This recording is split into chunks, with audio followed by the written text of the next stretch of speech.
오늘은 상업용 건물에 대해서 이 한편으로 상업용 건물에 대해서 전반적인 거 완전히 아실 수 있도록 정리를 해드릴게요. 이 상업용 건물에 대해서 그 세부적인 내용을 모르다 보니까 과거에 이게 수익률 관계를, 그러니까 임대용 건물하고 자가 건물을 혼동하셔가지고 손해를 보신 분들이 많으세요. 그래서 이런 거 저런 거, 그러니까 임대용 건물, 수익용 건물, 뭐 기타 여러 가지 뭐 빌딩류에 대한 아주 세부적인 실무하고 연관 지어가지고 일반인들도 꼭 아실 그런 부분을 설명을 드리겠습니다. 여러분, 건물하면 우선 뭐가 떠오르십니까? 우선은 뭐 아파트 단독주택에서 주택류, 다가구 주택, 뭐 빌라 이런 게 많이 떠오르실 거예요. 그리고 그 다음에 이제 빌딩 하나 있으면 좋겠다 해서 빌딩이라는 거. 그래서 오늘은 저번 편에서 그 주택류는 상세히 설명을 드렸으니까 오늘은 빌딩에 관해서 세부적인 거를 최대한 자세히 설명을 드리겠습니다.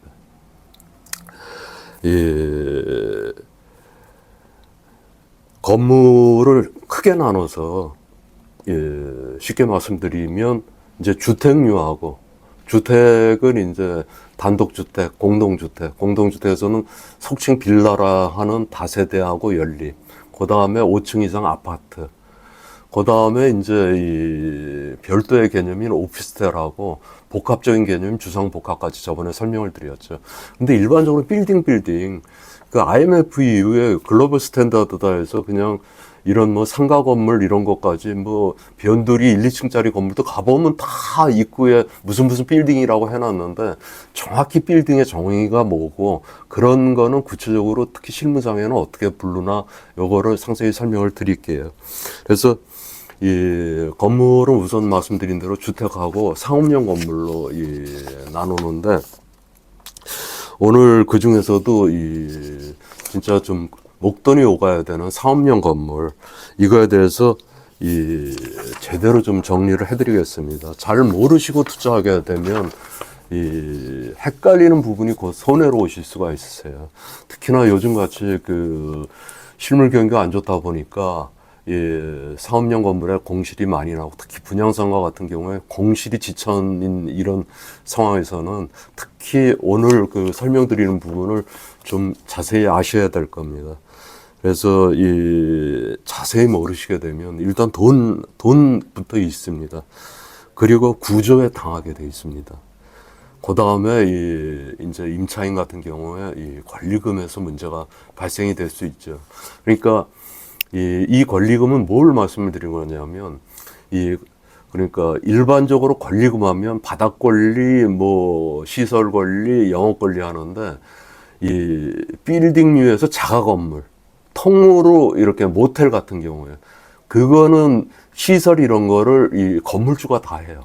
그리고 자기가 영업하다가 이제 좀 힘들고 뭐 하니까 통으로 세를 주는 겁니다. 이런 경우에 그러니까 임대용 건물의 임차 건물의 권리금은 시설 자체를 임차인이 하게 돼 있는데, 이런 모텔이든지 사우나 이런 자가 건물은 시설이 건물주 거예요. 그러니까 순수하게 권리금이 영업 권리입니다. 그 성격도 자세히 아셔야 돼요. 그리고 이 임대용 건물의 수익률하고 이 자가 건물 모텔류의 수익률은 차이가 많습니다. 그 이유가 시설 자체를 임차인이 하느냐 건물주가 하느냐 그거에 달려 있어서 그래요. 그래서 일단 상업용 건물은 크게 나눠서 임대를 주기 위해서, 그러니까 건물 골조라든지 뭐 벽이라든지 외벽이라든지 기본적인 것만 만들어가지고 나머지는 들어오는 임차인이 인테리어도 하고 그러니까 시설 비품 들여놔가지고 거기서 대부분이 장사죠. 점포 하거나 아니면 오피스로 사무를 보는 공간으로 쓸 수도 있어요. 고층의 경우에는. 저층은 상가로 쓰고. 그래서 이렇게 임대를 주기 위해서 짓는 건물이 있고, 아니면 자기가 쓰기 위해서. 쉽게 얘기해서 모텔이 아주 대표적인 예죠. 내가 모텔을 하나 지어서 운영하고 싶다. 그러면 건물 골조 다 지어야 되고, 거기에 인테리어, 비품 다 들여놔야 되고, 자기가 운영, 홍보 다 해서 운영까지 다 해야 돼요. 그런데 여러 해 하다 보니까 너무 힘들다. 그럼 그때 가서 세를 주는. 물론 이제 나중에 건축업자들이 아주 모텔도 세를 주기 위해서 다 시설을 해가지고 완공 상태에서 그냥 세를 주는 경우도 있는데, 이제 기본 원칙은 좀 전에 말씀드린 대로 그렇습니다. 그래서 임대형 건물이라는 거는 한마디로 시설은 임차인이 들어와서 하는 거예요. 건물주는 건물 자체만 지어서 세를 주는 겁니다. 요새는 뭐 중국 쪽 그 아파트에 대해서 너무 잘 아셔서, 중국의 아파트가 그 내부 인테리어가 안 돼 있습니다. 건물 골조만 짓고 해가지고 해서 들어오는 사람이 자기 취향에 맞춰서 인테리어를 하게 돼 있어요. 그랑 똑같이 그런 식으로 상업용 건물이라는 거는 건물 자체 골조 뼈대 외벽 이런 것만 한 상태에서 임대를 주면 임차인이 들어와서 거기다가 인테리어하고 비품 들여놔서 한 7, 80% 거의 많이들 이제 알고 계시고 하는 게 점포, 영업장, 장사를 하기 위한 장소로 쓰거나, 아니면 고층에서 똑같이 인테리어 비품 책상이나 집기 이런 거 들여놓고 컴퓨터 들여놓고 해서 사물을 보게 되면 그게 오피스 사무실이 되게 되는 겁니다. 그래서 이 핵심은 이 임대형 건물은 골조 뼈대만 해가지고 인테리어 비품은, 그 다음에 운영은 임차인이 한다는 거. 그 다음에 이제 이 대비되게 자가 건물이라는 거. 아까 모텔 말씀드렸죠. 자기네가 쓰려고 짓는 건물. 여러 가지가 있을 수 있죠. 그러니까 쉽게 말씀드려서 모텔도 있을 뿐더러 여러 가지로 사우나, 가든, 쉽게 얘기해서 이 교육 사업을 학교도 자기가 학원 전체 통으로 쓰기 위해서, 아니면 병원 자기네 쓰기 위해서 인테리어 비품 이것도 다 그 건물주들이 들여놔야 돼요. 그런 건물을 자가 건물이라고 그럽니다. 그래서 근본적인 차이가 뭐냐면 인테리어하고 운영 자체를 건물주가 한다는 거예요. 임차인이 하는 게 아니고. 그래서 이 자가 건물 임대를 줘서 이제 임대 임차 관계가 들어가게 되면 통으로 시설이 다 돼 있는 거 운영하던 거를 주니까 사실은 이게 옛날에는 이 모텔 세라든지 이게 권리금 자체가 없었어요. 그런데 그 모텔 중에서 장사가 잘 되는 데가 있고 장사가 안 되는 데가 있다 보니까, 장사가 잘 되는 데는 세입자 임차인들이 그쪽만 찾고 거기 대기 상태로 있을 거 아닙니까? 그러다 보니까 내가 권리금 좀 줄게, 나한테 줘, 이러다 보니까 권리금이 붙게 된 거예요. 그게 지금은 몇 천이 아니라 몇 억이 돼 버렸는데, 그게 영업 권리입니다. 그래서 이 임대용 건물의 그 권리금은 바닥 권리하고 시설비, 시설비는 인정을 거의 안 하지만 영업 권리 이렇게 세 가지가 들어가지만, 이 자가 건물의 권리금, 특히 모텔의 권리금은 거의 100% 영업권이라고 보시면 돼요. 장사 보고 주는 권리금이다.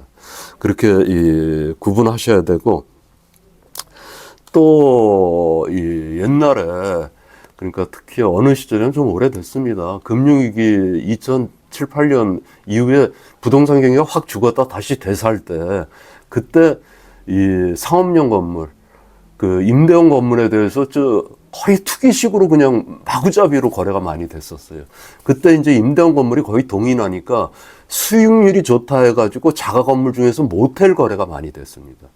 그런데 그게 함정이었어요. 모텔은 그 수익률 자체가 그 자가 건물하고는 다른 게, 임대형 건물하고는 다른 게, 임대형 건물은 인테리어 비품 운영하는 거를 임차인이 하는 거고, 이 자가 건물은, 그러니까 시설인지 이거 다 건물주가 해놓은 거, 아무래도 그러니까 보증금 세게 줄 수밖에 없죠. 임차인은 가서 운영만 하면 되는 거니까. 그래서 이 모텔 수익률이 그 순수한 임대형 건물에 비해서 월등히 높다 보니까, 그 속사정을 모르는 빌딩 투자자들이 그 전국 각지 지방에 있는 모텔까지도 마구잡이로 수익률 보고 사들였다가, 이게 특히 이게 문제가 뭐냐면, 임차인이 한 명이다 보니까 한 명이 나가버리면 못 구하면 이게 어려움이 따를 수가 있어요. 임차인이 여러 명이면 다 공실이 아닌데, 이거는 한 사람이 하는 거니까. 그런 거하고 또 여러 가지 좀 잡음이 날 만한 그 요소들이 좀 있었어요. 그때 거래 그 관계에서. 그래서 이 임대용 건물의 수익률하고 자가 건물의 수익률은, 그러니까 임대료 자체가 자가 건물이 셀 수밖에 없습니다. 그게 함정이에요. 거기에서 속으시면 안 구독, 돼요. 좋아요는 제게 분발할 의욕을 줍니다. 부탁드립니다. 또 댓글로 여러분 생각도 꼭 남겨주세요. 답변 꼭 드리겠습니다. 그리고 댓글에 링크되어 있는 네이버 카페 원팀장의 부동산 가이드를 보시면 부동산 신입 진로 상담이나 공지사항 등을 자세히 보실 수 있습니다.